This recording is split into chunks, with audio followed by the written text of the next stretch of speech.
Hello hi नमस्कार जय जगन्नाथ। तो आज मुझे बुलाई रामेश्वर डैम जोटा कि आम मल्लागुणी नई बोहीकी आसी कौटू रणपुर साइड रू मणिनाग साइड रू। तो बहुत दिन पर मुझे जगह को आसली बुलाई। चलतु देखा आज डैमटा डैम दृश्य केमती कौन देखा। खरा पूरा लुचि जाते सूर्य किरण पड़ू नाला छाई पाग टे थिला एबे खरा है खरा है देखु डैम रा दृश्य आमर यहाँ नईटा रणपुर बाहरी मरझलिया टांकोल छणगिर सरपारी देकी लास्ट को आसिक रामेश्वर गोटे बड़ डैम रे पहुँची। डैम रे पहुँचला ये पानी तो बोधे शायद दया नदी में मिसी जाए। देखु ये यार दृश्य जेहेतु ये नई नईकूलिया चाष बहुत हुए से आमर डैम रे गेट पकई जल को पानी को स्टॉक करके रखाई कुछ डैम गेट मध्य खोला है कि पानी किसी पानी छड़ा जाऊँगी।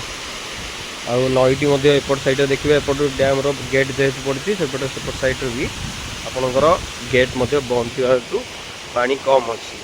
ये देखिए गोटे लुहार गोटे बोट थिला जोटा कि बुड़ी जाइए कि यहाँ गेट मध्य शायद मत लगे बोट हो ना गोटे गेटा हो भासी जाइए जो आम बढ़ी जल आसला बेले ये गोटे खाल था से खाल बुड़िया जो ये किसी माने पड़ी कौन देख तार अवस्था ना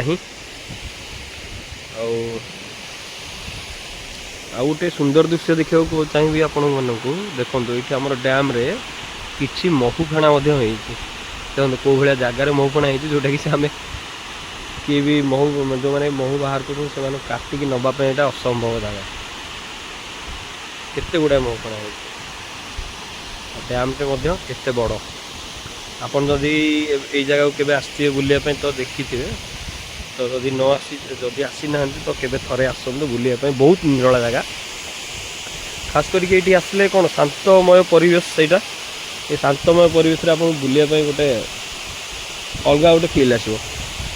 तो से मुझे किसी समय बाहर करी मो सांग को धरिकी ये जगह को बुलापी आसी बहुत समय रहा नहीं संध्या हो तेणु आम घर को आमर फेरबार अच्छी पुणी घर ठू मात्र 10 किलोमीटर डिस्टेंस मुझे आसी। ये किसी जाल भी लगी माने माछ धरिया माछ जो मैंने धरती ये फासी जाल लगे देखिपे देखो छोट छोट बोतल भासुची ये। तो ये आज थिला ये मोर आज गोटे मिनी ब्लॉग।